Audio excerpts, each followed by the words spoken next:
Bismillahirrahmanirrahim. Assalamualaikum warahmatullahi wabarakatuh. Nah, jadi perkenalkan, nama saya adalah Yuwantiando. Saya adalah dosen di jurusan Fisika Fakultas Teknik Universitas Bangka Belitung. Nah, jadi pada hari ini kita akan melakukan tutorial terkait penggunaan software tracker untuk kegiatan praktikum Fisika Dasar di Fakultas Teknik Universitas Bangka Belitung. Nah, jadi jika minggu kemarin teman-teman telah melakukan download dan menginstal software tracker di laptop masing-masing, ya, maka akan muncul ikon tracker seperti ini. Nah, jadi untuk melakukan praktikum nanti kita menggunakan tracker dan ada video rekaman kegiatan praktikum yang teman-teman lakukan, ya. Nah, jadi mungkin langsung saja kita masuk ke tutorialnya ya. Jadi untuk membuka software tracker seperti biasa kita klik 2 kali. Nah, ini dia seperti tampilan software tracker. Nah, jadi software tracker ini ada menu file. Nah, jadi di sini kita berguna untuk membuka file gitu, membuka file video, lalu kita save, menyimpan untuk kebutuhan impor, kemudian ekspor, kemudian print jika ada data yang ingin di print, dan exit gitu ya, seperti biasa. Nah, untuk edit, di sini edit itu jika teman-teman ingin memasukkan image atau suatu gambar gitu ya, atau suatu objek, kemudian untuk mengatur bahasa dan lain sebagainya. Nah, yang paling penting adalah di sini dia ada video, track, koordinat sistem. Nah, ini adalah yang paling penting kita gunakan untuk bikin praktikum nanti. Nah, jadi untuk melakukan ininya praktikum nanti, gitu ya. Jadi yang pertama kita sudah punya videonya. Di sini saya ambil contoh, saya melakukan pembuatan video. Ini dia, bisa menjatuhkan suatu benda gitu ya. Nah, di belakangnya ada skala. Ini yang paling penting gitu ya. Jadi nanti setiap kita membuat video untuk keperluan praktikum itu harus ada skalanya. Jadi misalkan di sini kita buat mistar sebagai acuan gitu ya. Nah, ini sebagai contoh. Jadi cara untuk melakukan analisis dengan tracker itu bisa dengan cara kita drag ini, atau bisa juga dengan file open. Ini misalkan saya pakai drag gitu ya. Nah, seperti ini dia. Kalau teman-teman mau mengopen pakai file open, bisa juga pakai ini ya, file open file, terus nanti cari posisi videonya di mana. Nah, ini contoh video sudah kita masukkan ke dalam tracker. Jadi kita lihat di sini terbalik gitu ya. Nah, jadi ini nggak masalah sih. Nah, jika nanti teman-teman membuat video pakai HP gitu ya, ternyata nanti kebalik, mungkin teman-teman bisa melakukan ini dia, kita putar gitu ya, dengan cara klik video. Ini dia, di dalam video ada beberapa menu seperti filter ini ya. Filter ini ada beberapa, seperti kita mengatur brightness atau kecerahannya, kemudian bagaimana nanti kontras dan segala macam bisa di sini. Nah, tapi kita pada kali ini tidak ingin mengatur itu, kita lebih fokus ke sini.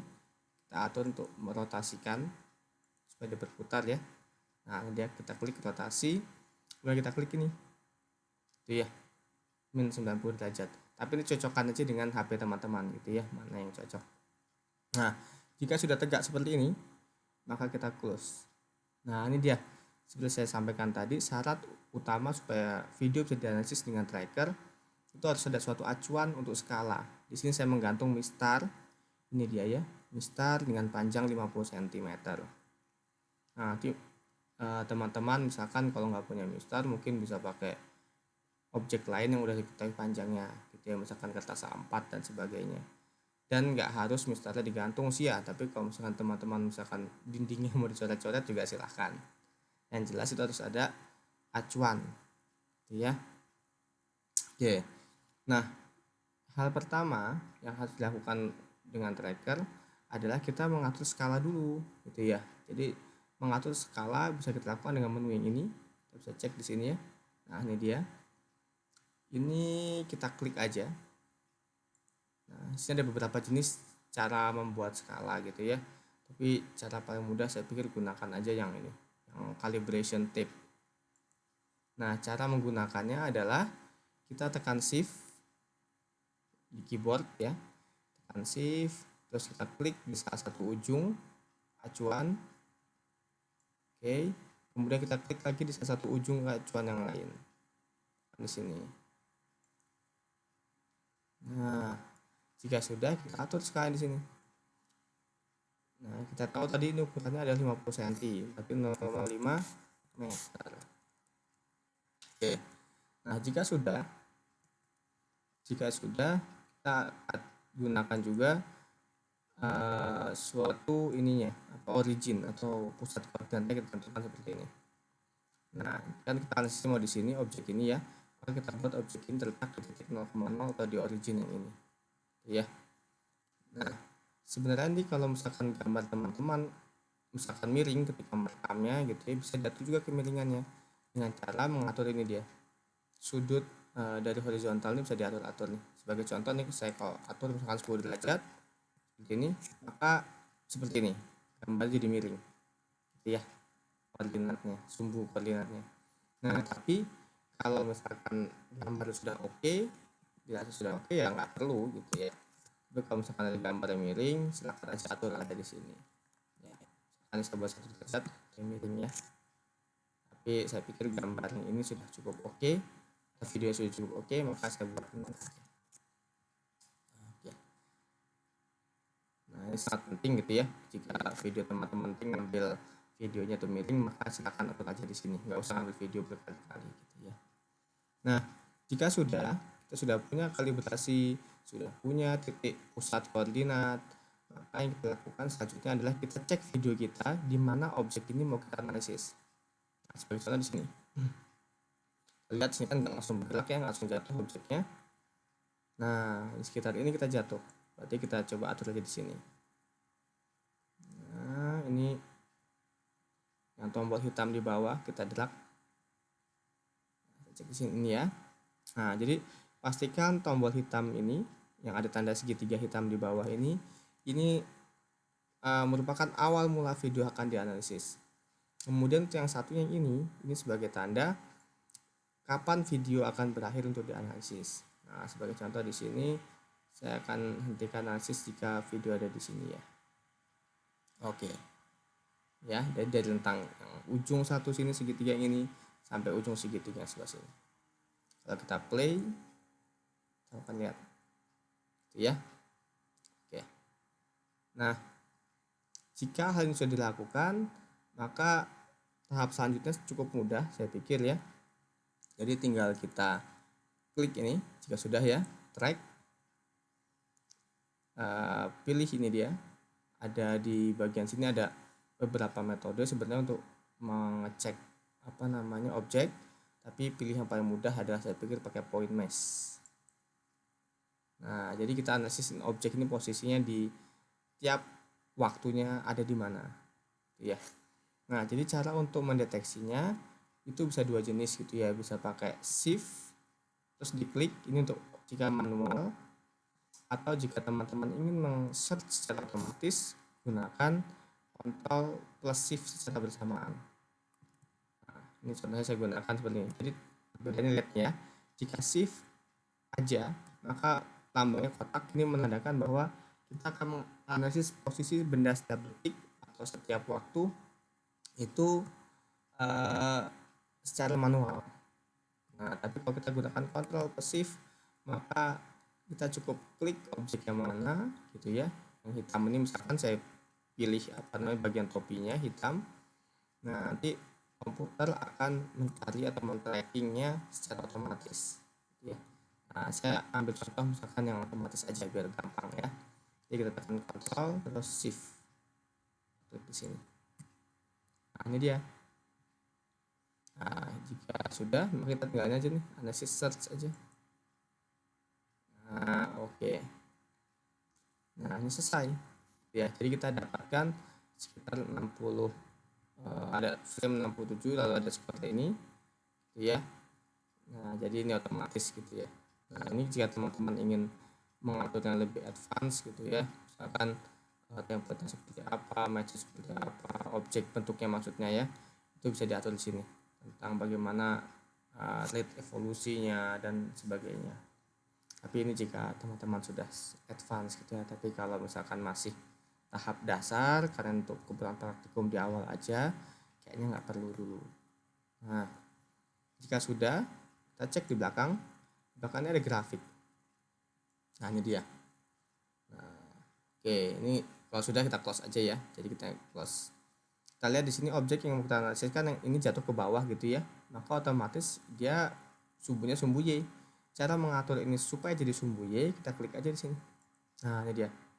Di sumbunya ada banyak sekali pilihan nih. Mulai dari sumbu Y, terus habis itu posisi magnitude R, sudut, terus habis percepatan dan segala macam. Nah, ini nanti teman-teman akan coba kita pakai ketika praktikum, tergantung praktikumnya gitu ya. Nanti setiap praktikum akan saya bagikan metodenya secara lebih spesifik lagi. Ini kan kita baru perkenalan gitu ya. Nah, sebagai contoh di sini kita mau lihat nih dia jatuhnya bagaimana gitu ya. Nah, jadi ketika dia benda jatuh di mana, kita klik aja ini yang Y kan ya. Nah, kita cek. Nah, ini bentuk kurva seperti ini. Nah, kurva seperti ini. Itu ya. Jadi ini ada posisi waktu atau ini ada waktunya ya, ini waktu kejadiannya. Yang di sumbu Y-nya ini atau sumbu vertikalnya dia ada posisi benda terhadap sumbu Y-nya ada di mana. Kita cek dia bentuknya grafik seperti ini. Nah, jika teman-teman sudah berhasil mendapatkan ini, sebenarnya praktikum teman-teman sudah hampir oke sekali, sudah hampir selesai. Ya, yang teman-teman lakukan selanjutnya hanya tinggal menganalisisnya, misalkan menggunakan Excel gitu ya, atau misal juga menggunakan software lain. Tapi saya sarankan menggunakan Excel aja biar mudah ya. Nah, jadi caranya seperti ini. Buka Excel, sini ada Excel gitu ya. Nah, ini Microsoft Excel. Jadi kita copy aja datanya.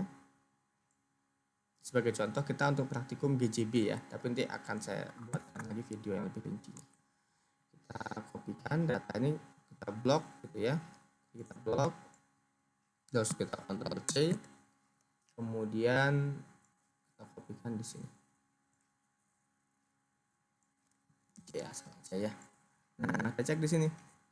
Ini ada waktu, ini ada sumbu X, ini ada sumbu Y, tapi waktu yang sumbu X yang kita pakai ya, makanya bisa kita delete aja. Nah, untuk analisisnya kita bisa gunakan grafik gitu ya. Nah, kita pilih yang ini, pilihnya insert gitu ya, insert, kemudian pilih grafik yang ini scatter gitu ya. Nah, jadi cara pakainya oke. Kalau udah muncul kotak kayak gini, kita tinggal select data.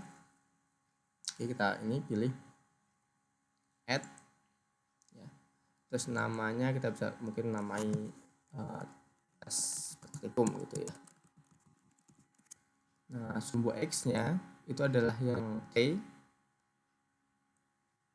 oke, dan sumbu Y nya adalah yang ini. Oke, kalau kita aplikasikan maka grafiknya mirip kayak yang di tracker tadi gini ya, cocok ya. Nah, jika sudah kita tinggal enter aja ya, kita tinggal oke kan. Nah, ini dia. Nah, untuk menganalisisnya kita bisa klik ya, ini contohnya untuk praktikum GJB. Kita klik apa namanya ini grafiknya, kemudian klik kanan, lalu ada pilihan add trend line. Nah, ini add trend line bisa kita pilih untuk polinomial. Kenapa harus polinomial gitu kan? Karena ini adalah praktikum GJB gitu ya. GJB itu kita tahu persamaannya adalah H sama dengan setengah GT kuadrat. Jadi dia persamaan kuadrat untuk T atau waktu gitu ya. Nah, makanya pilih yang polinomial. Nanti di setiap praktikum yang berbeda mungkin saja menggunakan pendekatan trendline yang berbeda gitu ya, bisa linear, bisa polinomial, eksponensial dan sebagainya. Nah, tapi di sini saya ingin mencontohkan karena praktikum kita yang ini GJB gitu ya, maka kita gunakan polinomial order 2. Ya, order 2 gitu ya. Nah, kemudian kita untuk melihat hasilnya, kita cek aja persamaannya. Oke, ini ya. Klik display equation untuk tahu persamaannya.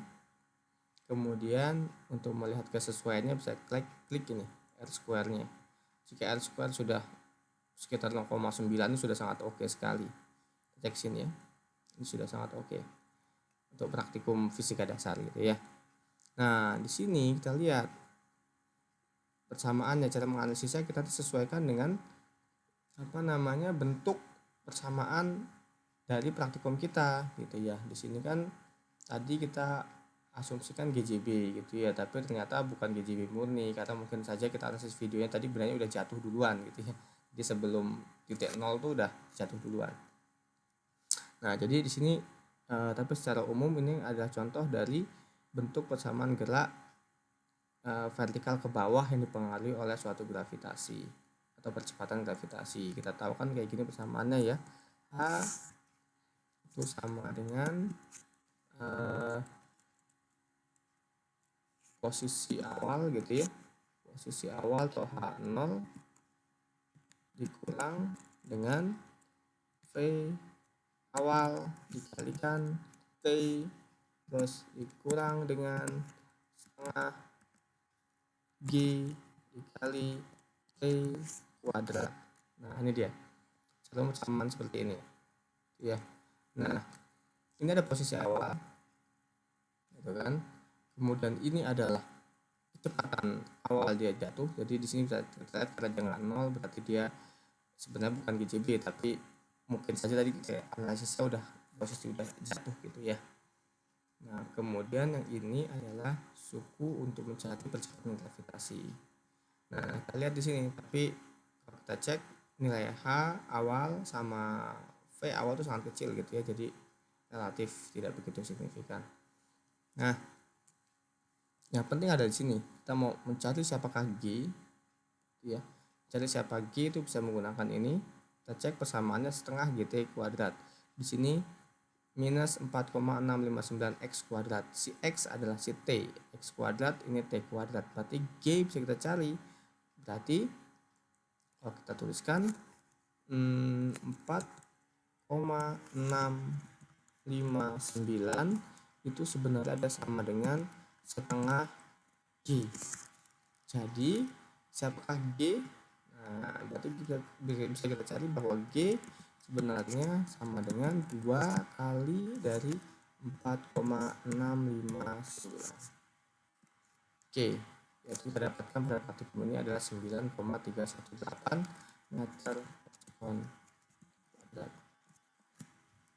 Nah, jadi ini contoh dari bagaimana kita melakukan analisis nanti menggunakan tracker yang diintegrasikan dengan Microsoft Excel gitu ya. Nah, nanti untuk lebih rincinya setiap praktikum, setiap judul akan diberikan oleh tim dosen fisika bagaimana analisisnya, bagaimana bentuk persamaannya gitu ya, bagaimana persiapan pembuatan videonya akan diberikan untuk setiap praktikum. Nah, ini contoh untuk pembukaan aja gitu ya. Nah, mungkin nanti yang teman-teman harus perhatikan ketika membuat video untuk tracker adalah tadi yang harus kita garis bawahi, video harus memiliki suatu acuan skala. Cara paling gampang kita tempel aja mister di belakangnya ya, atau misalkan kalau nggak ada mister yang bisa di garis-garis gitu ya pakai kertas atau apa gitu ya. Nah, kemudian pastikan nanti ketika membuat video sebisa mungkin videonya itu yang lurus gitu ya, yang lurus, jangan miring-miring. Nah, sebenarnya bisa kita atur ini ya, tapi kan kalau misalkan bisa lurus lebih baik ya. Nah, kemudian pastikan objeknya tidak terlalu kecil juga. Ketika terlalu kecil kan susah kita mengamatinya ya.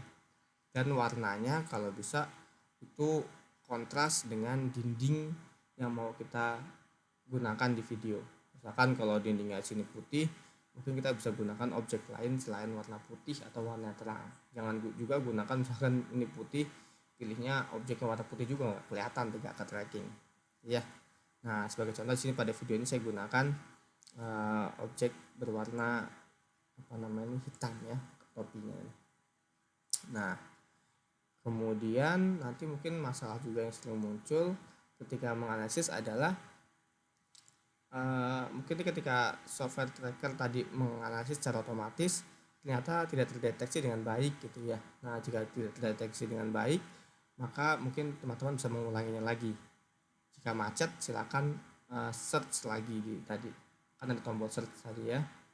Nah, jika macet, silakan di klik lagi aja. Lalu jika tidak sesuai dengan hasil bagaimana ya, mungkin bisa dilakukan lagi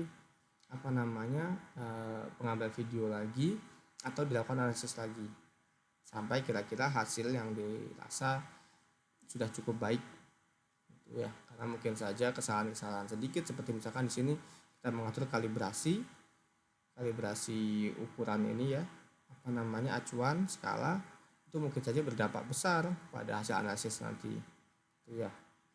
Oke, jadi ini harus hati-hati, setiap step harus dilakukan secara hati-hati. Dan jika nanti dirasa hasilnya kok aneh ya silahkan diulangi lagi aja sampai hasilnya sesuai dengan atau dirasa cukup dengan masing-masing ya. Oke, mungkin untuk video tracker ini saja yang bisa kita bahas gitu ya untuk pelatihannya. Nah, nanti selanjutnya akan kita bahas juga praktikum atau penggunaan tutorial software Imagy atau VG, dan juga seperti saya sampaikan tadi, setiap praktikum akan kita kirimkan video tutorial terkait pembuatan videonya. Tapi yang penting untuk melakukan praktikum ini teman-teman harus punya komputer atau laptop gitu, yang harus punya sih bisa pinjam karena juga nggak lama analisis videonya, atau juga bisa berkelompok kecil karena ini dalam rangka COVID gitu ya, kita nggak boleh membentuk kelompok yang besar, yang mungkin bisa 2 orang untuk melakukan video ini. Bisa via daring juga analisisnya dengan teman-temannya nanti. Nah, yang jelas jangan sampai ada yang berkumpul ketika melakukan praktikum untuk menjaga physical distancing gitu ya. Kita harus tetap melakukan protokol kesehatan dan semoga semuanya selalu sehat dan kita bisa beraktivitas dengan baik gitu ya. Sekian tutorial kita hari ini. Assalamualaikum warahmatullahi wabarakatuh.